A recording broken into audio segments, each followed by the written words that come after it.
Killer Bees, it's Paula B from PaulaBFitness.com, and you guys, on tap today, it is Fluff Buster February, and we're going for a little bit of a run. And by a little bit, of course, what I mean is a lot. You guys, we are covering 5 miles today in very manageable run-walk intervals of 4 minutes of running and 1 minute of walking. Of course, I've got a full body warm-up for us, so when you're ready for this one, I'm totally ready. Let's go.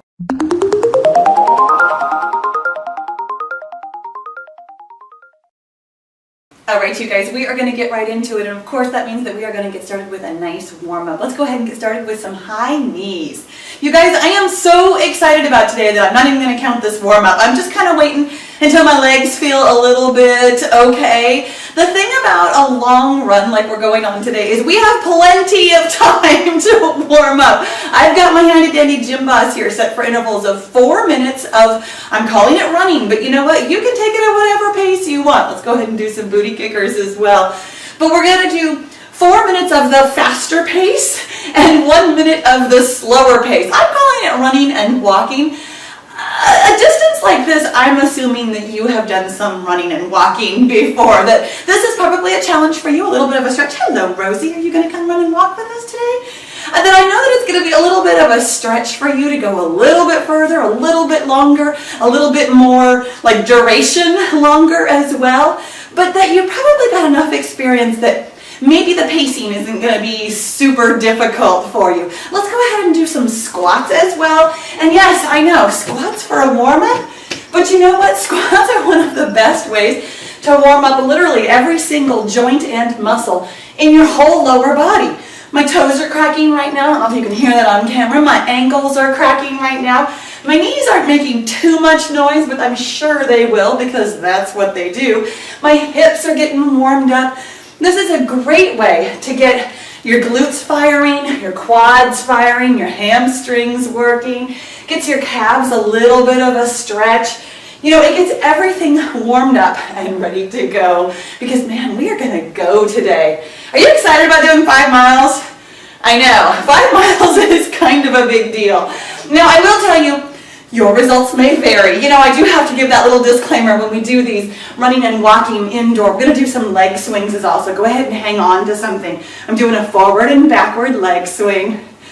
Because the fact is, it totally depends on what kind of a stride you have, what your normal pace is, what your speed is, whether or not you are running, you know, the whole 4 minutes, and how fast you're walking for the 1 minute. So you might go a whole lot farther than 5 miles. You might go a whole lot less than 5 miles.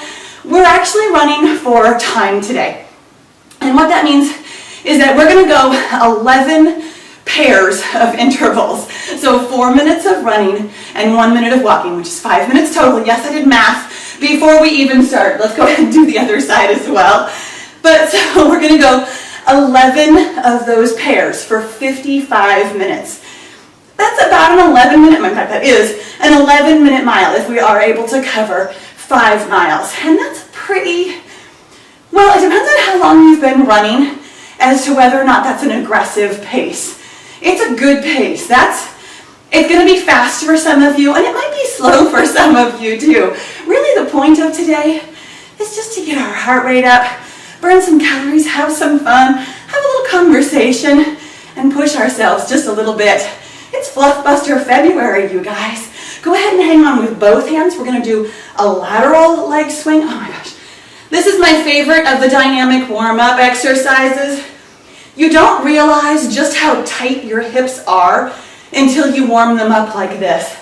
Never fails to amaze me how much I feel it in my inner and outer thigh and the side of my butt when I do this kind of a warm-up swing. Making sure that both of your hips are facing forward, that your leg is actually just real loose in front of you. What happens sometimes is that you try to go wider so your hips move from side to side. Are you really going to walk past my, yep, you are. All right.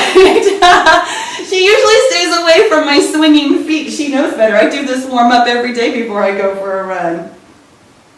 All right, you guys, you ready to run? Here we go. I've got my interval timer set for 4 minutes, and you can take it at whatever pace you want to. I'm starting off kind of mild, kind of moderate. This is morning for me. In fact, it's, well, not early morning, but it is morning for me. So I have not been out and about. I haven't really been moving very much. In fact, how many steps do I even have today? I've only got like 300 steps on my watch so far. So this is definitely me getting moving. Just taking it at a nice pace. Letting my ankles do their thing. They're still gonna pop a couple more times. They always do. My knees might creak a little bit more. My feet definitely will. My toes always pop. Even at the end of the day, my toes are still popping when I'm walking around barefoot. So just kind of getting your breath and kind of getting into it. This is meant to be at sort of a gentle pace today. Unless you are an experienced runner, if you have run 5 miles or longer before, then I really want you to take this at a very, very, very moderate and easy pace today. If this is a stretch for you, if this is the first time you've gone this long or this far, then you definitely just want to pull it back. We're not in a hurry. We're not really trying to get anywhere. I mean, that's kind of the nice thing about indoor running. We don't have to make it across town and back. You can pause anytime you need to. You can walk anytime you need to. We don't have to wait for red lights. We don't have to worry about traffic. We don't have to worry about loose dogs. We don't have to worry, well, we might have to worry about my loose dog because she's loose in the house, but we don't have to worry about anybody else's loose dog. Getting that breath under control, nice and gentle. So when it beeps, we're just gonna take a nice little walking break. I really like to do a run-walk interval. Anytime I'm stretching to a new distance, it's really important, even if you have been capable of running, all the way through 2 or 3 miles before, if you're stretching to get up to a longer distance, it is totally okay to pull back and do a run walk again. I still, after 10 years of running, do a run walk for all kinds of distances. When I do ultra marathons, and until somewhat recently, even doing regular marathons, I was still doing a walk run just to make sure that I could complete the distance without burning myself out. Anytime you're going a longer distance, your body doesn't know what you're doing. Your brain doesn't know what you're doing. It's really easy to accidentally go out too hard and then not have enough gas to finish up the distance that you have in mind. So when you pull it back to that run walk, you're conserving a lot of energy to be able to make it all the way through. Hopefully your breathing has found a rhythm now. Hopefully your ankles have mostly finished popping. I can still feel my right ankle just has a little bit left in there. I'm hoping that when we do our walking interval, that kind of gets that last little bit out. That's something that happens to me somewhat frequently when I'm running, is that I'll spend the first half a mile or so. Seriously, she is so close to my swinging feet today. She's cracking me up. But I'll spend the first half mile to a mile just kind of working out all that stuff in my ankles. And sometimes it's worse than others. Sometimes I barely get to the end of the driveway and both of my ankles do that weird thing where they feel like they're gonna not support your weight. It's very crazy. It can be a little bit painful sometimes. But I will tell you that it always works itself out. I can't remember the last time that I had any kind of an ache or a pain or a creak or a crick or crack that didn't just work itself out after a while. Most of the time, your body is ready for activity, unless you have an actual injury. Here we go with just a nice walking pace. This is 1 minute of walking, which is really plenty of time to really bring your heart rate down, to really get your breathing under control, to really kind of spend some time assessing whether or not your pace for that 4 minutes was a good pace, or if it was a little bit too challenging. I still very frequently go out way too fast. So one of the things that I'm working on as a runner is starting conservatively, like telling myself to just slow down, just relax, just ease into it. I prefer, as a runner, to go out easy and finish really strong, to finish with my fastest distance, my fastest mile. It's a thing called negative splits. What that means is if you split your run into different miles. So if your second half or your last mile, or however you're splitting it. Here we go with our jog or our run again. That was one interval done, by the way, or one pair of intervals done. I am going to use my counter fingers today. We are getting to 11, so I'm going to get through both hands. Wish me luck on that. But so a negative split means that however you're dividing it. So for example, if you're running 4 miles, you might split it mile by mile by mile by mile. Or you might split it by the first half, first 2 miles, versus the second half. However you want to split it, it's not really like you have to split a certain way, but the expression just means that your last or your later split is faster than your first split. So negative splits, sounds negative, right? But it's actually a really good thing. It means that you finished faster than you started. And positive splits, sounds like a positive thing, but it's not really what most runners are aiming for. A positive split means that you went slower the second half or the final mile or however you're splitting it. So in general, my goal is to negative split things. And it's something that I've actually had a fair amount of success with lately. By practicing going out slow and really moderating my pace, really being conservative with my pace in the early part of the run, I found that I have a lot more energy to really pick up the pace for the second part of my run. And it's such a nice feeling to go out conservatively and to kind of build up to it. Let your body warm up to it.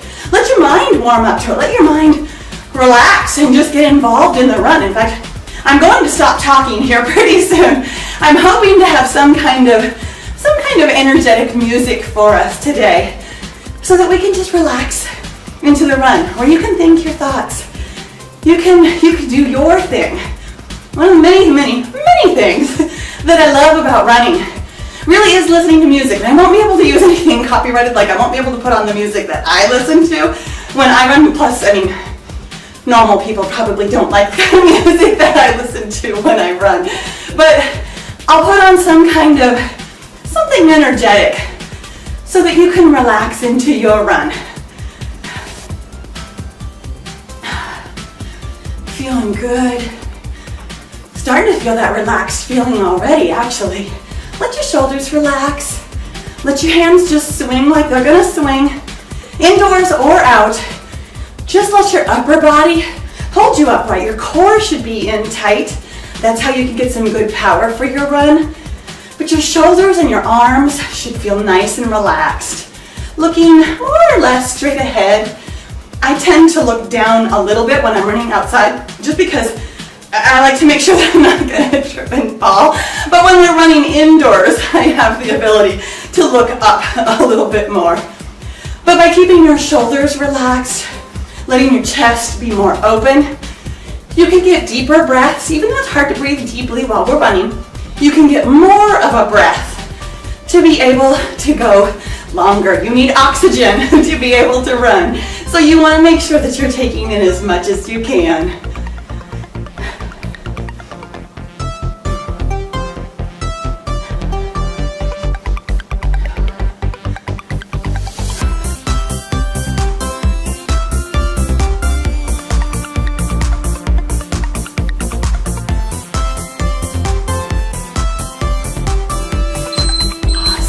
Here's our walking break. So you guys, if we're running more or less an 11-minute mile, we are, what would that be, 9 minutes into it right now. We're finishing up our 10th minute. You've already run almost a mile. More or less, again, more or less, totally depends on your pace, totally depends on whether or not you're actually running around or if you're staying still like I am. I probably run a little bit less than a mile just because I am standing still, so I'm not able to get quite as much power out of it as I would outside. But you guys, you're doing a great job. This is our second of 11 intervals, or 11 pairs of intervals. I know that means that we're doing actually 22 intervals. There was no way I was going to be able to count that on my fingers. I have a hard enough time even getting over 10. I'm assuming that the 11th one is going to be pretty obvious because I will have already gone all the way through my fingers. I think I'm smart enough for that one. Here we go again with a jogging or a running interval.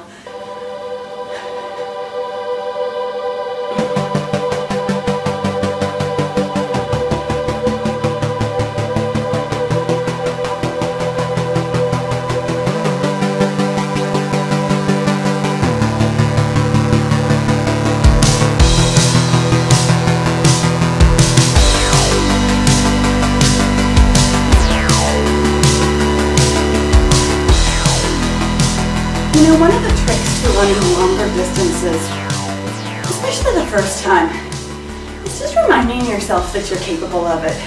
It's one of the reasons why a run-walk interval is so good for you.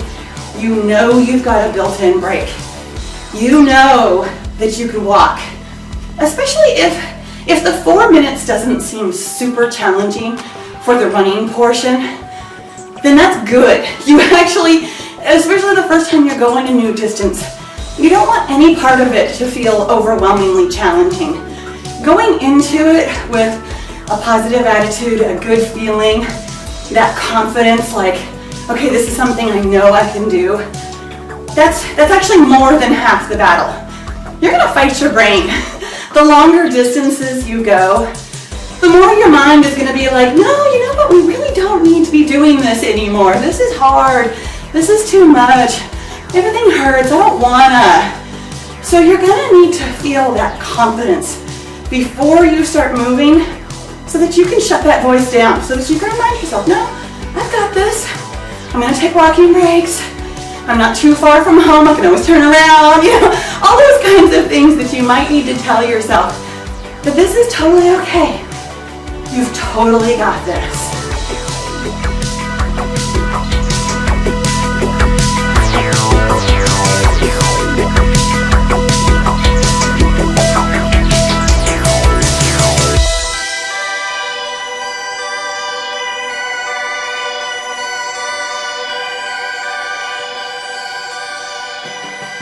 Finding a good rhythm now.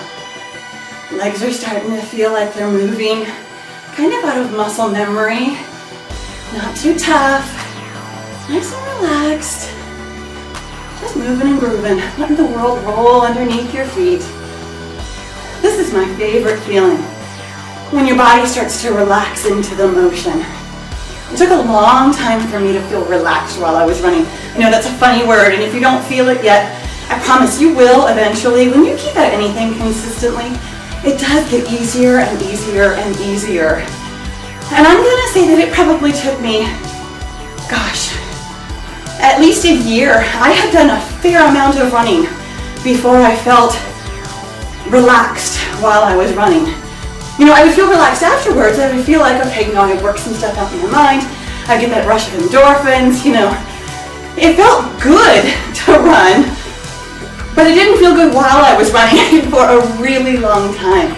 It took, yeah, I'm gonna say it took at least a year, because I had been running from September 14th, as a matter of fact, of 2006. I know the exact date that I started running. I had been running from September until May of 2007 before I ran my first race.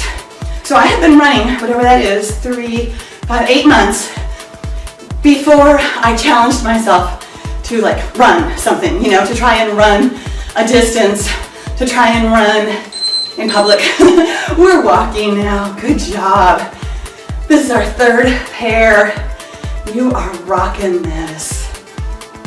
But it took me a long time to feel confident, first of all. I mean, I used to run in the dark, in the early morning, because I really did not want people to see me. I did not want anything to do with the world watching me run. So it took a long time for me to feel comfortable and confident. And once I did, honestly, once I ran that first race, like within another 5 months, I was already running my first half marathon. You know, there was a big jump, and I don't know exactly what it was, other than honestly probably just signing up for that first race, realizing that that was something that I was capable of doing, that I could stand at a starting line and I could make it all the way to a finish line. Once I realized I could do that, I was off and running. And speaking of which, here we go again. Where, progress is never linear, never. You want it to be.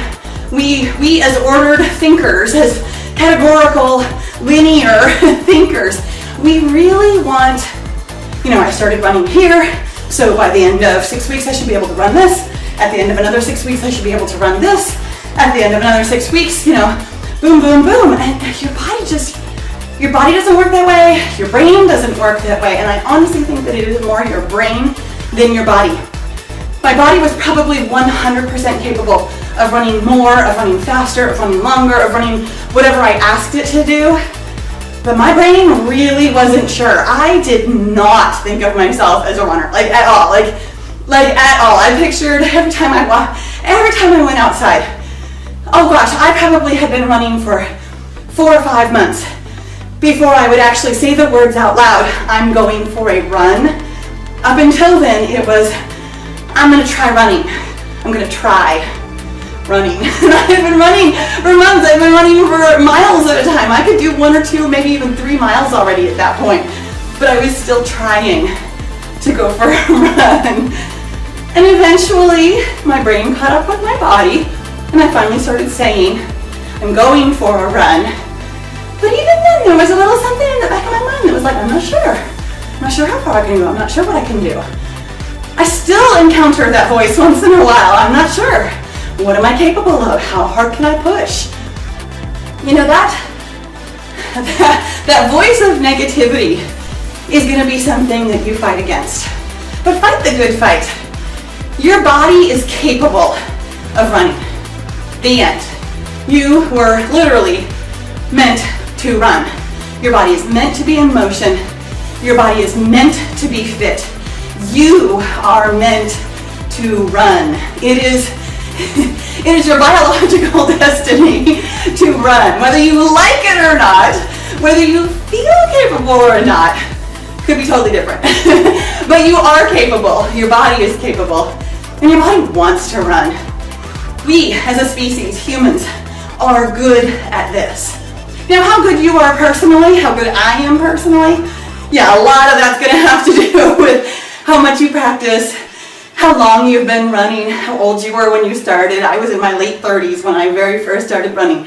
So I'm totally so good, so fast, that I'm ever going to get to be. Had I started earlier, I might have been able to do more, better, faster, longer, whatever. But that is what it is. Where you are and where you can get to is based on what you do. But you are capable of running. The end. And on that thought, let's just listen to our breathing for a little bit. Tune into your body. Pay attention to how it's feeling. Hopefully it's feeling strong.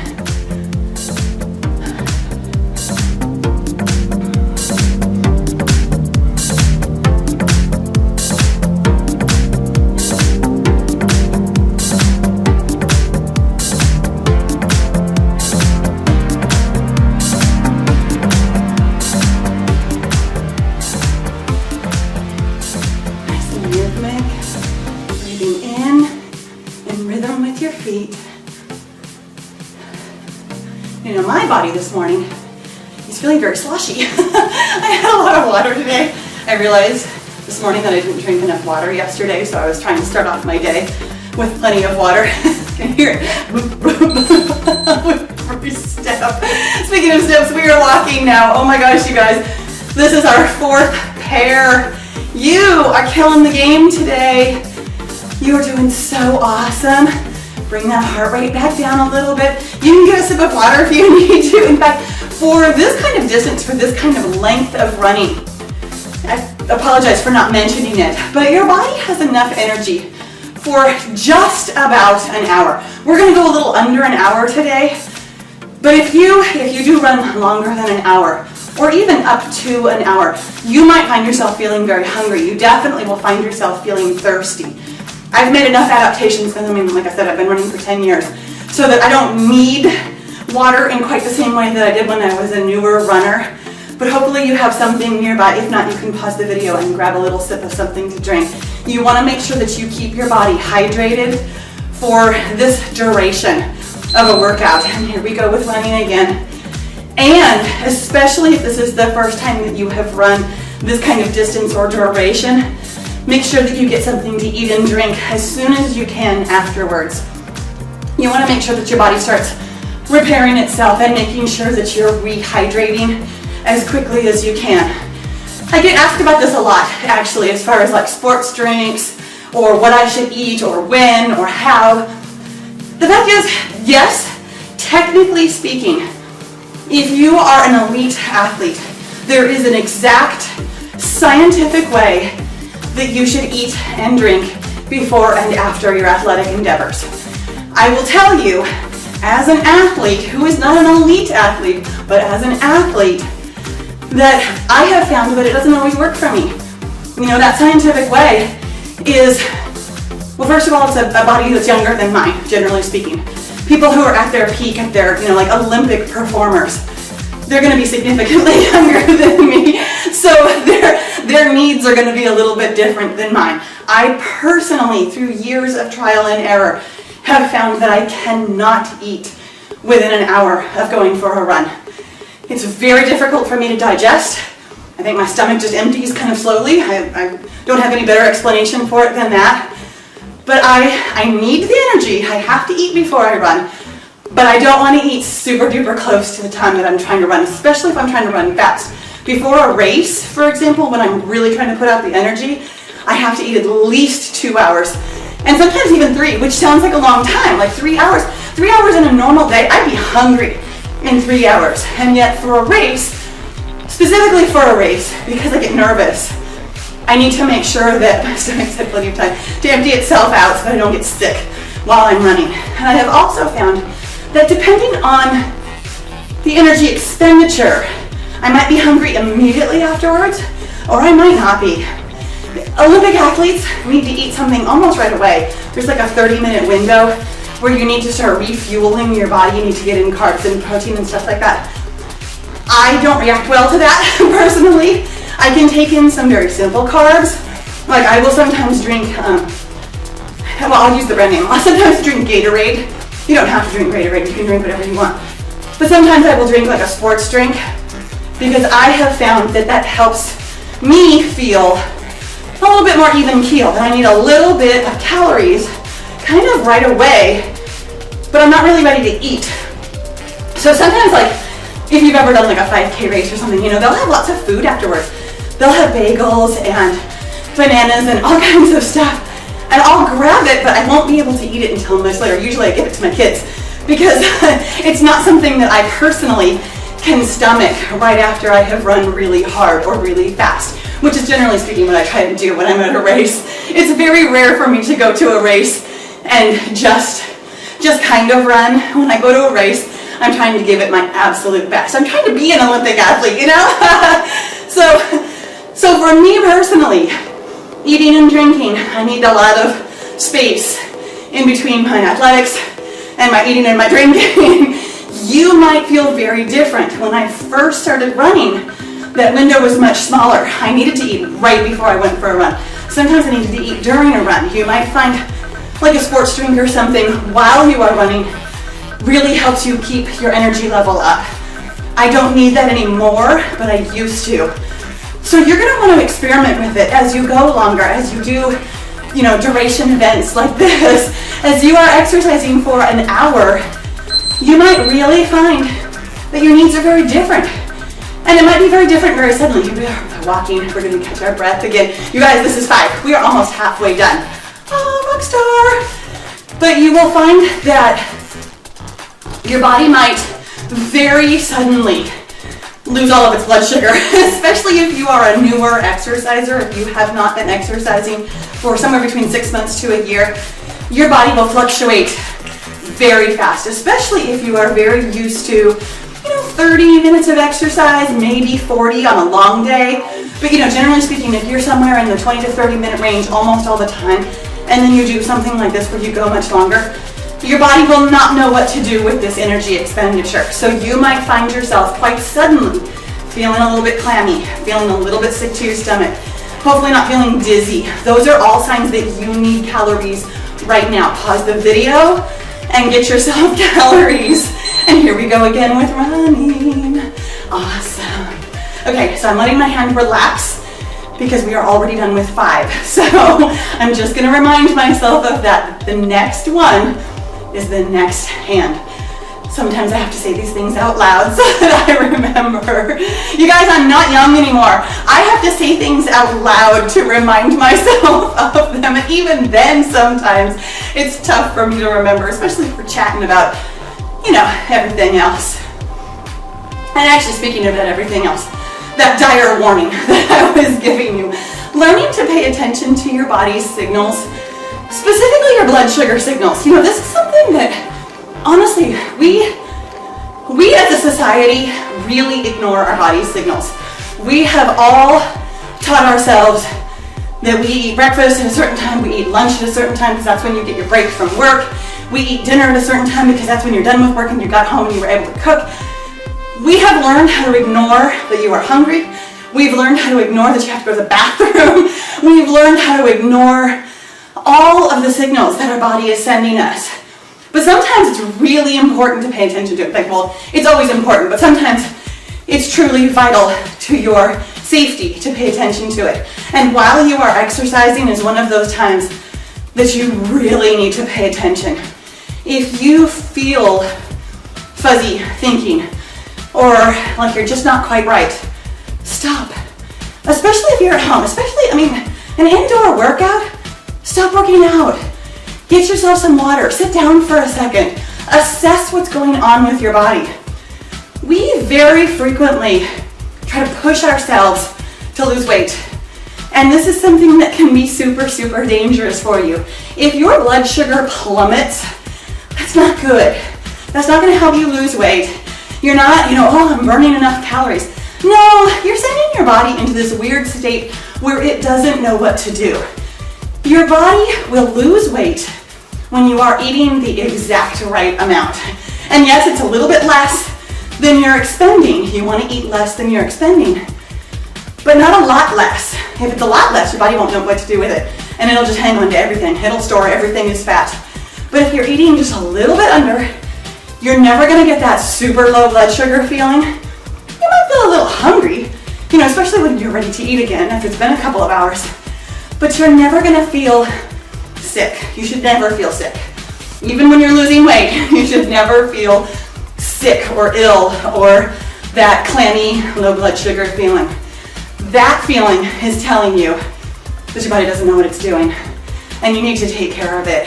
When your body is confused, it's not operating at its max efficiency, and you want it to operate at its max efficiency to get your best results.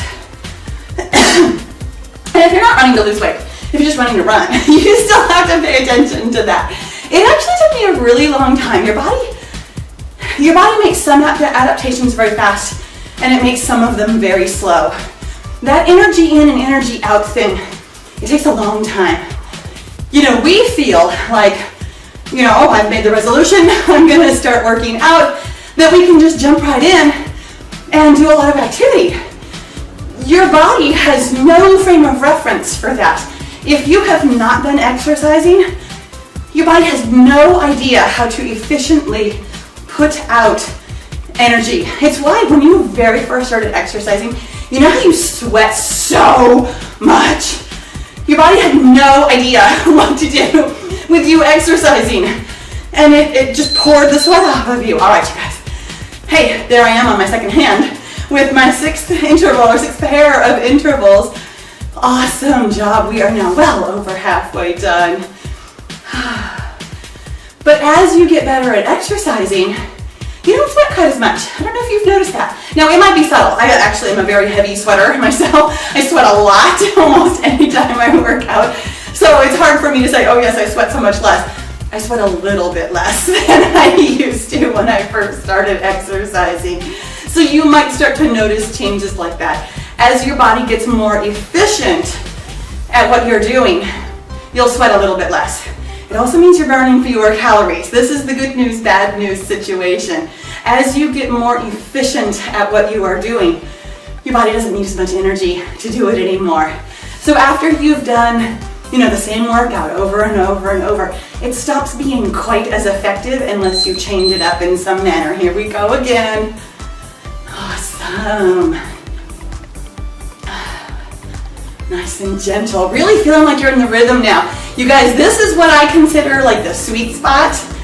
We're a little bit over halfway. If we were out in the world, we would have turned around. We'd be coming home now. And coming home always feels better.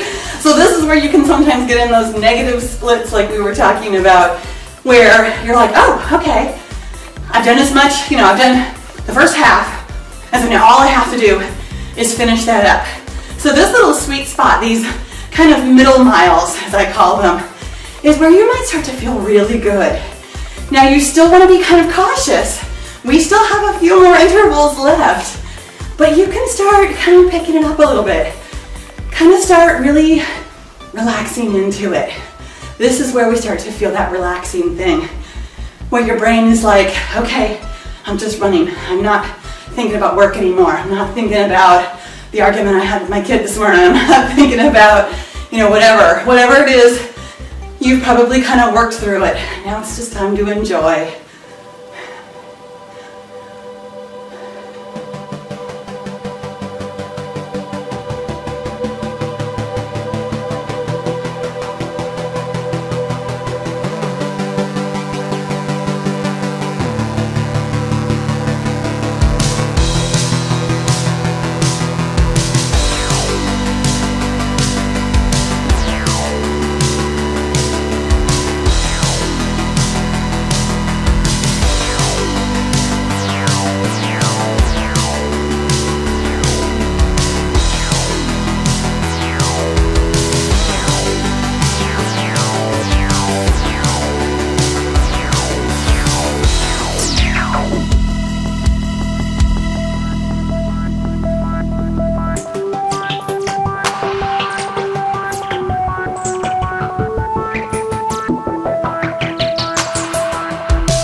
Rocking break. The other day I got asked a question on one of my running videos about breathing through your nose versus breathing through your mouth. I found myself, weirdly to me, breathing through my nose while we were kind of relaxing there. I'm usually a mouth breather. I usually have a very difficult time taking in enough air through my nose. I have year-round allergies, so it's something that I'm always just a little tiny congested. So for me, normally, I'm able to breathe, or I have to breathe through my mouth. And I want you to know that it really doesn't matter which one you do. You will find experts who tell you that you should breathe through your nose, that it's really better for you. I need to remember to move my fingers. We're on 7 intervals done, or 7 pairs done. That breathing through your nose, especially in colder weather, is better for you. The hairs in your nose warm up the air before it gets down into your lungs. in like winter time like it is right now, that kind of cold air can actually be really dangerous for your lungs. My husband had this happen one time. It's a condition called pleurisy, which sounds old-fashioned, right? But it's literally from very, very, very cold air getting into your lungs when you're trying to exercise, so quickly getting into your lungs. And it was incredibly painful. It's basically an inflammation of your lungs, and it really, really hurts. You can also get a different form of pleurisy, which is the way I understand it, not a doctor, but the way I understand it, it's kind of like pneumonia, where basically, your lungs are super, super inflamed, and it's very painful and very difficult to heal from. It took him weeks to heal from it. So when you are outdoors, yes, it's a great idea to breathe through your nose, especially in cold weather. Or you might put something over your face, like a balaclava or something, over your face to help warm up the air before it comes into your lungs. But in general, there's not like a huge difference between mouth breathing and nose breathing. Probably the biggest difference that you might notice with mouth breathing, because you're kind of almost more gulping in the air. You might find that you might burp a lot while you run. I do, actually, especially in the later miles, I burp a lot when I run. It's kind of weird, but it's normal. It's your body just doing what it does. But you also might find that you get stitches. That feeling, that air bubble that's really, really painful in your sides, in your ribs, sometimes even a little bit lower too. When you get air into your system, into your stomach, down into your intestines, it's super painful. And you might not be able to burp it up. So a couple of things you can do if you ever do get a stitch in your side. You don't necessarily have to stop running, although that is one of the quickest ways to get rid of it. You can just pull back a little bit and walk a little bit, and it'll help kind of ease itself through, because it's gotta work its way through your system. But the other thing that you can do is breathe in really, really deeply through your nose for as long as you can stand breathing in, and then breathe out through your mouth really hard, really forcefully, and it kind of pushes that air bubble. It either redistributes it or it helps it come out. I don't exactly know the mechanics of what it does. I just know that it actually is really helpful. I used to get stitches a lot when I first started running. Again, that gulping thing, my body wasn't adapted to it. So I used to get stitches all the time. And I don't remember where I read about it. It must have been Runner's World or something like that, where I read this cure, breathing in deeply through your nose, breathing out really, really forcefully through your mouth. And it usually takes about 3 or 4 breaths to really get rid of that stitch. And it might very well be, honestly, I'm thinking about this now, it might very well be that in order to breathe out really forcefully, you really have to pull in your core, you really have to tighten up your abdominal muscles and your diaphragm. So it might just be the act of doing that forces the stitch out of your way. I don't actually know, but it really does work. So if you find yourself getting a stitch in your side, breathe in deeply, deeply, deeply through your nose. Breathe out really forcefully through your mouth as fast as you can. Which I find myself kind of doing at this point in our run anyways. I'm definitely feeling the effort now. How about you? I know, we've only got a couple of pairs of intervals left, which means that we are pretty far along. I'm gonna check I can't actually see it while I'm running. I'll have to watch it, or I'll have to look at it while we're walking. We are several thousand steps into this workout now. This is so awesome. One of my favorite things, a 5-mile run is one of my favorite things, especially when you run kind of early in the day. Generally speaking, a mile is about 2,000 steps. I take a pretty small stride, especially when we're running indoors like this, but even when I'm running outdoors, I take kind of a small stride. So I don't usually get 2,000 full steps every mile. Okay, so I'm almost 6,000 steps into this. Pretty cool. Like I said, I started off with maybe a couple hundred. I think I had like 200 or 300 because it's early enough in my day that I hadn't been moving around. So that means, again, for me, because I don't actually take 2,000 steps per mile, that means that even I am at least 3.5 miles into this thing, and that is 8 intervals, we're doing 11. That means we have 3 more walk and run intervals. Yes, doing math on camera, I should not do that, I know. But I'm pretty sure I'm good at this one. 3 more intervals, 3 more pairs of intervals means, just about another 1.5 miles, just like we were talking about. How cool is this? You are doing a great job and you are hanging tough. When it beeps, we're gonna get back into it. How are you feeling? How's your energy level? This is a great time. Well, it was a great time. This is a great time to kind of check on it. If you need a sip of water, if you're feeling like, okay, maybe I bit off a little bit more than I can chew, it's totally okay to extend your walking breaks a little bit. You know, just because the timer isn't beeping at you, you don't have to get right back to it. If your legs are feeling fatigued or if they're cramping up, you can take a couple of seconds, just kind of work out those cramps before we get back into it. You know, again, with the indoor running and walking, you're not trying to get someplace. You are already at home, so you don't have to make it back home to be able to finish this run and walk. And thank goodness for that, huh? It's nice that you don't have to call for a ride. I've had to do that before. On more than one occasion, I have gotten into a long run and just not had enough fuel, not had enough mental energy to be able to finish. That's why I carry my phone when I run. Honey, come get me. Thankfully, that hasn't happened to me in a long time. Great job. Let those shoulders relax. Now that we're really kind of working for it, you might find your shoulders kind of creeping up a little bit. Just relax. Keep your neck and your head nice and still, nice and neutral. What sometimes happens when we get fatigued in the middle, or near the end rather, of a long run, is that other parts of your body start helping, and they're not helping at all. Your body knows how to run, but as your quads get tired, as your glutes get tired, it's this really weird phenomenon, and you can see it when you watch other people run. But sometimes you'll see like people's arms starting to go wild, or their head starting to go wild, because those muscles are like, let me help, let me help. And yet, when you're moving other parts of your body that are extraneous to running, it's actually hindering the efficiency of your workout. You really want your head to be nice and neutral. You want your arms and shoulders completely relaxed. The less moving that they are doing, the more energy you can put into moving forward with your legs and your glutes.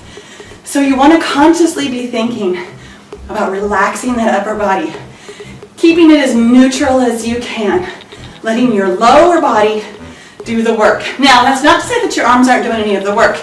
You know, your arms, the way they swing naturally, is helpful. It's not just an energy expenditure. It really is a power generator. As you are trying to run faster, you can pump your arms a little bit. I mean, even if you do this right now, you can feel it. All of a sudden, your legs are moving a little bit bigger, a little bit faster. It's almost like you're sprinting just by moving your arms. You know, we talk about this a lot actually when we're doing low impact workouts. When your arms are moving, you know, your heart rate comes up, your arms actually give you a lot of power. And you can get a lot of energy and power out of pumping your arms. So something to think about when you are trying to run faster, when you get to that point in your running career where you're like, I wonder if I can run faster. Yes, you still want your shoulders relaxed, but start moving your arms just a little bit more, like from the elbows down. Let the lower part of your arm swing just a little bit more, and you will be amazed at how much more your lower body moves without really even seeming like it needs more energy. Like I didn't tell my legs to move faster. I wasn't thinking about anything but my arms. And here we go, walking again, you guys. 9 pairs of intervals. Done. That means we only have 2 more. You guys, this is the home stretch. This is our final mile. You are rocking this thing. And all we gotta do is get home. Now, I will tell you, if you've ever watched any of my videos before, I do not have some surprise like 57 push-ups for us at the end of this workout. There's not like some crazy finisher. This is a walk and a run today, I promise. And in fact, even that very last interval, that last minute, we are going to walk. It is a cool down to make sure that we bring our heart rate down before we are finished for the day. Because I know, again, I know, you're thinking, okay, it's Fluff Buster February. Yeah, 5 miles seems like enough of a workout, but that Paula, she's a little crazy. Nah, not today, not for running and walking. This whole thing is like a finisher, you know? And here we go again. Only 2 more intervals of running, and we are already in the middle, or doing one of them. Nice and gentle, nice and efficient. This is one of my favorite parts of the run, where you're getting close to the end, where you can kind of think, okay, what do I have left? You know, this was a tough workout, and sometimes in those middle miles, you know, where I was talking about the sweet spot, sometimes those middle miles are actually really hard.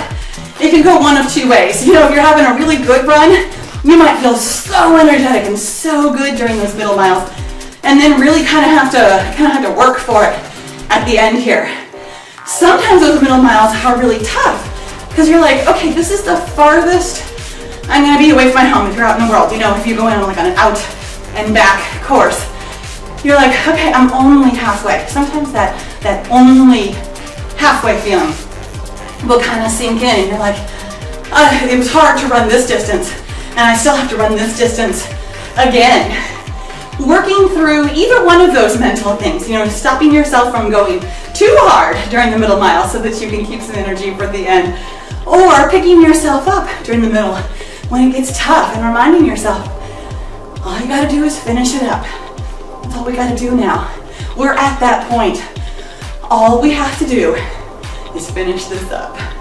That's exciting.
You guys, this is the last of our walking intervals. The next time we're doing a walking interval, it really is a cool down. It really is to bring your heart rate down.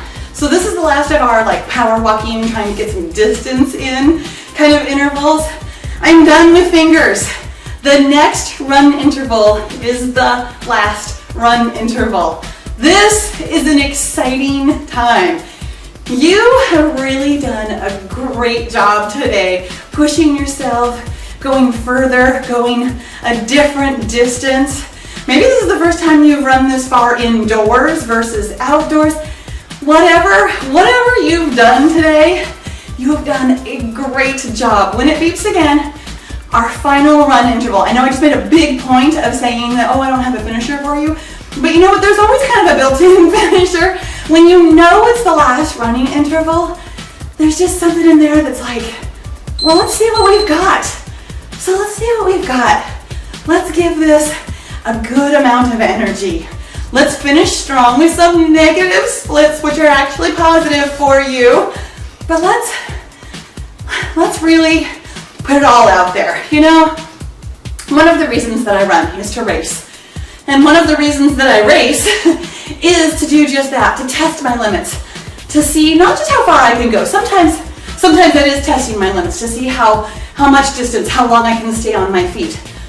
But for shorter distances, for me, it really is about pushing myself, pushing my body. How hard can I go? And I will tell you that you've always got more. You know I say this a lot, especially on the running and walking videos if you've done other ones. You always can do more, always. You know, your brain will stop you from doing things, but your body eventually will shut down, and it will be very obvious in ways that it is shutting down. But like 99.9% of the time, you can give more intensity, you can give more distance, you can give more speed. Your body was designed to do this. Your body is one of the most efficient machines on the planet. It is meant for motion. It is meant for speed, for intensity. It's hard. You have to push yourself mentally. But you can finish strong. You can give a little tiny bit more. Maybe not a lot more. Maybe it won't even really feel like a lot more. But there's something in there. And it's totally okay to tap into that. It's okay to tap in to that competitive feeling, that what else have I got feeling.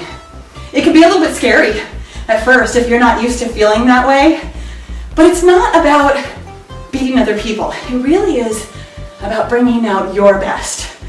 You know, you might never win anything. I've never won anything. It's not about winning. It's about bringing your best out of you. That's what I'm talking about when I say that competitive feeling. That what have I got? What can I tap into feeling? And it's a little bit weird, especially for a lot of us. We were not raised to tap into that. We were raised to be nice people, to smile, to let other people win.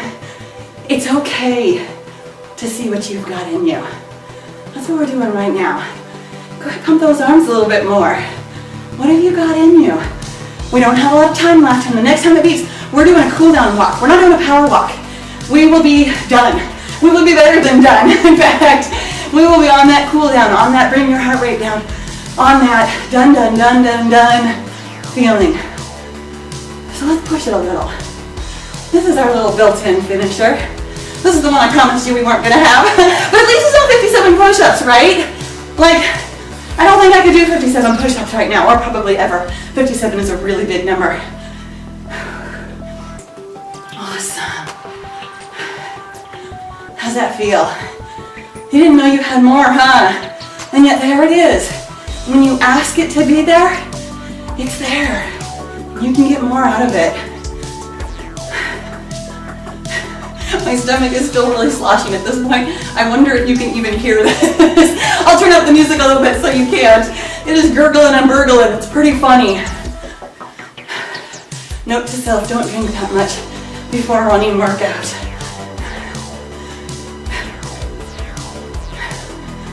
Good job. You see that finish line? It's coming up. Oh, there it is. Oh my gosh, that came up faster than I thought. Awesome, awesome job. Oh my gosh, we're walking. But go ahead and put your hands on your head. Woo-wee. Putting your hands up, keeping your head up, your chest up, keeping your chest open will help you get in as much air as you possibly can. And right now, that's what you need. You pushed yourself so hard and so far today. Nice big deep breaths, as much as possible. Oh my goodness. You guys, I am so proud of you. I remember vividly what it's like to try a new distance, to try something new, and to feel like, I wonder if I can. Feeling pretty confident like we talked about, but not necessarily thinking, oh, this is a slam dunk, this is a sure thing. And now it is. Now you've done it. That's the very last time it's going to beep. I really, really hope that you had a great time with this workout. You know I did. This is my favorite kind of workout. If you did like it, I would love it if you'd give the video a thumbs up and share it with your friends. Thank you so much for running with me. Hey Killer Bee, I really hope you liked that workout. You know, the only thing better than one Paula Bee workout is another one, or maybe a whole lot of them put together. I've got a great free workout program for you that's put together specifically for you to help you reach your goals this year. And you know what? Don't forget to click that subscribe button so that we can work out together again. Thanks so much.